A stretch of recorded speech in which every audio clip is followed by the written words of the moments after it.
Bonjour et bienvenue à la boîte à musiciens. Aujourd'hui, la boîte à musiciens et toute l'équipe, nous sommes à l'île aux Coudes. Donc, c'est sûr que je ne peux pas passer à côté du havre musical de Lillet et qui, bien sûr, l'animateur, c'est Guy Saint-Onge. Mais plus encore, nous sommes situés dans le studio de Guy Saint-Onge aujourd'hui et j'ai une invitée extraordinaire. Mais j'ai une question avant à vous poser. Je me demande, est-ce que vous rappelez de l'émission sur la rue des Pignons?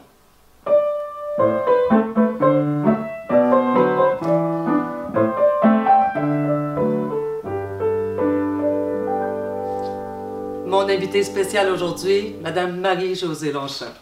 Bonjour Hélène. Bonjour Marie-Josée, bienvenue avec nous à la boîte à musiciens. Ben, merci, c'est beau, hein? C'est très beau, on est très bien reçus. Magnifique, bien beau. Effectivement. Ouais. Madame Longchamp, on est avec vous aujourd'hui, on va parler de vous un peu et puis connaître votre parcours. Et moi, j'ai pris quelques informations. Dès l'âge de 6 ans, ça commençait déjà. Oui, d'abord, je m'appelle Marie-Josée. Oui. Et puis, madame, j'aime ça. Ah, c'est par habitude! Par C'est habitude. dans une entrevue, on est confortable, Ouais. on s'est rencontrés avant. Oui. Oui, à 6 ans, j'ai commencé, c'est assez spécial, parce qu'il y avait eu même des auditions. Je récitais le chapelet à la radio. Alors, c'était un début intéressant. OK, à 6 ans, c'était réciter le chapelet à la radio. Oui, à l'époque, il y avait le chapelet, les plus vieux s'en rappellent, à la radio tous les soirs avec le cardinal Léger. OK, OK. Et puis ça s'était fait dans les studios de chez Madame Lalongé. Oui. Il y a plus personne qui se rappelle beaucoup de ça, mais elle avait une boutique de vêtements pour enfants, puis elle avait comme un studio pour le chapelet. Mm. Moi, j'ai découvert ça plus tard, parce que j'ai connu Madame Lalongé. Et voilà, c'est comme ça que j'ai commencé. Donc, à 6 ans, vous étiez déjà prête à pouvoir faire la radio et apporter votre voix. Oh, je ne sais pas si j'étais Non? prête, parce que j'ai beaucoup étudié par la suite pour être plus prête. OK. Il y a beaucoup de gens qui ont du talent, mais de là à vraiment se démarquer, puis de continuer toujours, à l'âge où je suis rendue, avec le recul, je crois que ça prend plus que aimer ça. Il faut vraiment être passionné, mais j'étais passionnée. Je vais vous confier d'ailleurs que petite, on me demandait qu'est-ce que tu vas faire quand tu vas être grande. On parle de fin des années 50. Là. Oui. Je disais comédienne. J'avais, je crois, l'air tellement déterminée qu'on ne se moquait pas de moi, ouvertement du moins. Mm. On ne m'obstinait pas. OK, OK. Mais d'après moi, je devais être très déterminée parce qu'il n'y a personne qui disait, voyons donc, ça n'a pas de bon sens, Marie-Josée, surtout dans, je ne viens pas d'un milieu du tout artistique. Là. Alors, non, déjà, je disais comédienne très, très jeune. Très, très jeune. Oui, oui. Mais vous avez débuté votre carrière très jeune aussi. Parlez-nous-en un petit peu. Bien, oui, parce que j'ai toujours étudié. Puis vers l'âge de 16 ans, mon professeur Henri Norbert, à ce moment-là, m'a proposé pour les fameuses auditions annuelles qu'ils avaient à Radio-Canada. OK. C'était reconnu dans ce milieu-là. Mais la directrice des auditions à l'époque ne voulait pas me prendre parce que j'étais trop jeune. Puis il fallait avoir soit sortir du conservatoire. Ça a commencé l'École nationale juste après. C'était nouveau, ça, l'École nationale de théâtre. Alors, Henri Norbert était ami avec cette directrice.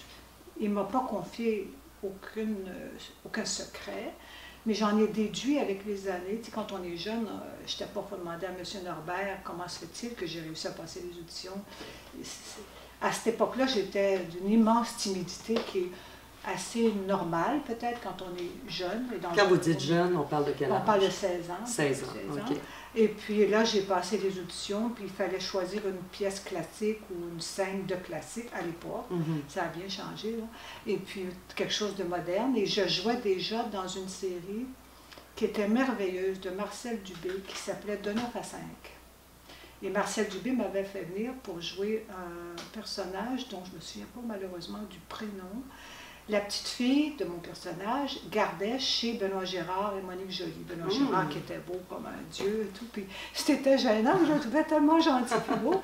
Il y avait quelque chose de vrai, de tomber en amour avec le beau monsieur. Okay. La petite gardienne, c'était très naïf. Hein? Elle le voyait. Puis je devais jouer ça une couple de fois. Puis finalement, j'y suis allée souvent. Ah, j'avais oui. au moins une émission par, je dirais, par 3 semaines. Est-ce qu'on appelle ça de la chance ou de l'opportunité? Je sais pas. Non? La chance, oui. Oui. Moi, j'appelle ça, c'est vous, moi j'appelle ça, dans ma vie, j'appelle ça des anges. Ah oui, ah oui. Oui, Marcel Dubé, ça a été un ange. Parce qu'après ça, j'ai joué à Eastman dans une pièce, une comédie musicale qui s'appelait Il est une saison. J'étais pas la grande vedette. Les grandes vedettes, c'était André Lachapelle et Albert Miller. Mais j'étais tout de suite après. Et c'était écrit par Marcel Dubé et Claude Léveillé pour la musique. Claude Léveillé. Oui. Mais Marcel Dubé, oui, ça a été vraiment pour moi, si on peut appeler ça, une chance. Oui, j'ai été privilégiée, oui. Ce fut une belle époque pour vous avec des gens extraordinaires. Il y a eu beaucoup d'artistes avec lesquels que vous avez rencontrés. Oui, donc, avec votre jeunesse, hein, on parle de 16 ans et 18 ans, vous avez pu apprendre énormément, quoique vous avez étudié en art dramatique aussi. Ah, tout le temps, parce que j'ai étudié quand j'étais très jeune chez Mme Jean-Louis Audet, comme beaucoup d'acteurs un peu plus âgés que moi. Il n'y avait pas, on parle des écoles comme aujourd'hui, c'était pas pareil, une autre époque. Il y a beaucoup d'acteurs renommés qui ont très bien réussi leur carrière, qui ont commencé comme ça. Et ensuite, j'ai pris des cours chez des professeurs qui donnaient des cours privés tout en enseignant au conservatoire. J'ai eu Citaridez, Henri Norbert, j'ai eu des professeurs de chant, des professeurs de danse moderne, de pose de voix. Et jusqu'à il y a quelques années, j'ai toujours suivi, moi, des formations, comme dans tous les métiers spécialisés, surtout, des formations continues. Absolument. C'est essentiel, d'ailleurs. Oh, c'est essentiel parce que je pense que...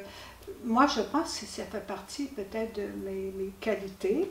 On parle de... J'ai mes défauts, j'en ai beaucoup. Mais mes qualités, c'est que je suis extrêmement persévérante. Je me remets en question, non pas jusqu'au complet, parce que ce serait angoissant, là. Mais il y a une certaine époque, quand on n'a pas de rôle important, ou pas de premier rôle, dans une belle série ou au cinéma, ça peut être angoissant pour une artiste. Parce qu'on pense que... pourquoi? On sait bien qu'on connaît le métier. Bon. Marie-Josée, j'ai parlé tout à l'heure de Rue des Pignons, entre autres. Hein, vous étiez, à ce moment-là, vous aviez 18 ans, lorsque ça a débuté. Oui, l'été que j'ai joué pour Marjolaine Hébert à Eastman, j'ai eu 18 ans, puis j'ai été engagée avant mes 18 ans pour jouer l'année suivante. Mais tout le monde a connu cette fameuse émission, et puis il y a eu aussi Les Bergers à laquelle vous avez joué. Oh, il y avait des belles séries. Les Bergers, ça c'était... Il y avait Roland Chenel, il y avait Ducharme. Yvonne Ducharme? Oui. Yves Letourneau? Ma belle amie, pardon? Yves Letourneau? Sûrement. Je sais qu'il y avait la belle Claudine Châtel, qui est une comédienne remarquable. Et ensuite, j'ai joué dans des séries qui n'ont peut-être pas marqué l'époque de la télévision, mais avec Jean Coutu, c'était le Timé, c'était autour de Jean Coutu. Ensuite, j'ai tourné dans une série non plus, qui n'a pas fait histoire, mais j'avais le rôle de la mairesse d'un village. Ça s'appelait Belle-Rive. Ah oui! Mais ça a été stoppé au bout de 2 saisons parce qu'il y a eu une grève à l'époque à Télémétropole.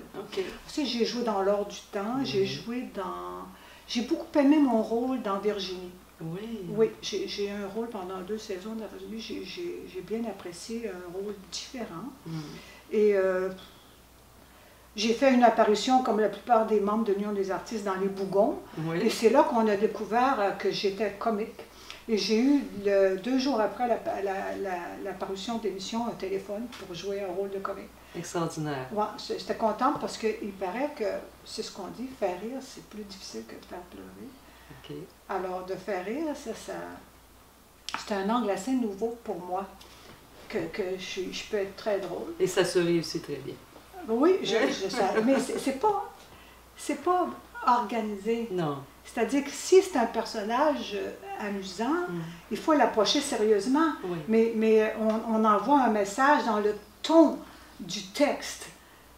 Tu sais, c'est comme des monologues que je fais sur scène, entre autres de Raymond Lévesque, et des textes que j'ai écrits moi-même aussi pour un futur spectacle. Je dis pas « je veux être drôle ». Non. Non. Non. Ça se fait automatiquement, ça. Je comprends. Et surtout, dans l'improvisation. Ça, c'est une des choses que j'ai découvertes, que l'improvisation, on n'avait pas des cours d'impro, nous autres. J'ai pas connu ça. Mais je suis assez, comment je dirais, habile en improvisation. Oui. Beaucoup d'expérience aussi vous accompagne, malgré tout. Ben c'est ça, puis il faut se laisser aller à avoir l'air ridicule s'il le faut. Exact. Comme là, je viens de tourner un court-métrage, j'appelle ça un court-métrage d'horreur avec une jeune cinéaste qui s'appelle Chloé Sirois, hein, et on ne me reconnaîtra même pas dans ce truc-là. Okay. Et j'avais des ongles bleus jusque-là, j'avais... Pas... Oh. Moi, c'était bleu, long. Là. Okay. C'est naturel. Ouais. Moi, c'était artificiel, avec des cheveux bleus jusque-là. Et il fallait que j'avais des fossiles ça de long. Alors, il fallait que je sois, entre autres, dans une boîte à toutous, comme dans une kermesse. Et dans mon cauchemar, puis je fais un cauchemar dans l'histoire. Là, tout le monde passe avec les barbes à papa bleues, mes cheveux bleus, et je suis dans la vitre, puis je veux qu'on m'achète. Il n'y a personne qui met de l'argent pour m'avoir. Et j'appelle les gens, oui. Puis après ça, j'angoisse. C'est amusant de faire ça. Oui, absolument. Mais il faut le faire sérieusement. OK. C'est okay. à dire. Ben, il y a aussi l'environnement, les comédiens sont alentour de vous, il y a des rires aussi à l'intérieur de tout ça. Je ne sais pas, quand les gens vont visionner. Mais vous, pendant le moment présent, à monter la scène, c'est drôle aussi, monter une scène. Oui. Tout dépendamment de laquelle. J'ai dit à Chloé, la réalisatrice, j'ai dit, je ne sais pas, elle est scénariste aussi. Dans ce court-métrage, il n'y a pas juste cette scène-là. Là. Ouais. Oui, c'est ça, ce sont des idées... je crois que c'est beaucoup les idées des jeunes qui vont loin là-dedans. Puis nous, c'est intéressant comme actrice d'embarquer. Parce qu'un film, c'est pas nécessaire que ce soit comme un documentaire. Tu sais, quand tu dis c'est pas réaliste, puis je m'en fous. C'est pour me détendre, ou pour m'interpeller, ou je sais pas, pour avoir du bon temps, quoi. Marie-Josée, vous avez souligné le nom tout à l'heure de Raymond Lévesque. Oui. Raymond Lévesque, je pense que c'est quelqu'un qui vous apprécie beaucoup, peut-être même votre mentor, en quelque sorte? Non, je ne dirais pas ça, par contre. C'est parce que j'ai connu Raymond Lévesque quand j'étais même pas adolescente. Ma sœur était chanteuse, interprète dans une boîte à chansons, puis Raymond chantait là, puis il venait chez nous, on habitait à côté du parc La Fontaine. Puis plus tard, j'étais très amie avec sa femme Manon Bernard, qui était ma sœur dans la série Rébellion. Donc une bonne amitié. Donc j'allais chez Raymond. Puis j'ai joué pour lui quand j'avais 19 ans à peu près. Et plus tard, on s'est retrouvés. Puis je trouvais ça un peu dommage. Je trouvais ça dommage que, étant donné qu'on pense qu'il est, en ce moment, j'exagère, c'est sûr, pour ceux qui ont connu Raymond Lévesque, qui sont plus âgés, mais pour les plus jeunes, ils ne savent pas c'est qui trop, puis ils connaissent juste quand les hommes ils vont dans le... C'est ce que j'allais dire, effectivement, mais c'est déjà beaucoup. À partir du moment où on connaît la chanson, de savoir qu'elle vient de Raymond Par Lévesque. contre, Raymond, Hélène avait des monologues à l'époque qui remplissaient ses salles, et drôles. Avant, ils vont des chants. C'est un humoriste aussi. Alors moi, donc, j'ai des textes de Raymond qui n'ont jamais été publiés, pas tous, là. Il y en a qui sont publiés dans plusieurs ouvrages qu'on peut trouver dans les bibliothèques. Mais d'autres textes que j'ai vus quand il a changé de résidence, pour personnes âgées, c'est normal, les gens déménagent et tout. Alors je suis là, puis il me permet de fouiller dans ces... Tout est bien rangé, mais il m'a permis de regarder des monologues, et puis j'en ai récupéré qui me vont bien à moi, qui m'interpellent. Puis lui, il pratique beaucoup l'autodérision, et un peu comme... ça peut être dramatique, mais avec un côté comique en même temps. En même temps, on se souvient de Raymond C'est comme Lévesque, si, quand il nous arrive un malheur, mettons un gros accident, sur le moment, c'est une tragédie. Hein? Mais quand on raconte ça, il y a un côté cocasse. Hein? Alors, avec le temps, ça devient plus léger, même comique. Toute la façon dont on le dit. C'est ça. Exactement. Alors moi, j'ai pris ce qui convient à... Comme il y a un monologue qui s'appelle « La peur », par exemple. Il dit là-dedans, moi, avant, j'avais peur de tout. J'avais peur. Pourquoi? J'avais peur parce que les gens riaient de moi. Donc, je ne voulais pas avoir l'air ridicule, que je me suis dit, je vais faire comme les autres, comme ça, personne ne va rire de moi. Mais en même temps, ça m'interpelle, ça. Je me dis, pourquoi, si les gens rient, bon, ils riront. Exactement. Mais sans faut être soi-même aussi. Il faut être soi-même. C'est ça. Puis comme artiste et comme je compose, j'écris, il faut prendre des risques. Mais il faut être sincère dans le risque. Il y a des gens qui ne nous aimeront pas. Ben, qu'est-ce que tu veux? Dans ce temps-là, je me dis, restez chez vous. Marie-Josée, vous avez beaucoup osé durant votre période de votre carrière et encore aujourd'hui. Là, je comprends, vous êtes comédienne, Oui. auteur. Il y a eu un livre? Oui, j'ai écrit auteur. beaucoup, des centaines d'articles. Oui. J'ai 2 ouvrages. Oui. Wow, wow. J'ai participé à beaucoup d'ouvrages Ok. collectifs. Vous êtes chanteuse aussi. Oui. Et oui, et poète, mais je pense que vous allez chanter. D'abord, vous allez chanter au Havre musical, Oui. des chansons en hommage de Raymond Lévesque. Oui, Oui. et même un petit peu de Jean Brel. Oh, que j'ai jamais fait wow. ça. Ah. Et puis vous avez un autre spectacle à venir qui va avoir lieu à Québec, je crois. Alors, le 27 septembre, Oui. je serai à la salle Diouville du Palais Montcalm. OK. Là, ça va être le spectacle intégral consacré aux chansons et aux textes de Raymond Lévesque. C'est excellent. Donc, on invite les gens effectivement à venir à Mais son oui. spectacle qui va avoir lieu quelle date? C'est le vendredi 27 septembre. 27 septembre, le vendredi. Oui. Marie-Josée Longchamp, merci beaucoup merci aussi. pour ce temps passé avec vous. Merci beaucoup aussi d'être dans le studio de Guy Saint-Onge. C'est franchement, formidable. Allez nos coudes, c'est le le art bonheur. musical. On est vraiment gâtés. Alors à vous tous. Merci Marie-Josée. Merci aussi. Merci.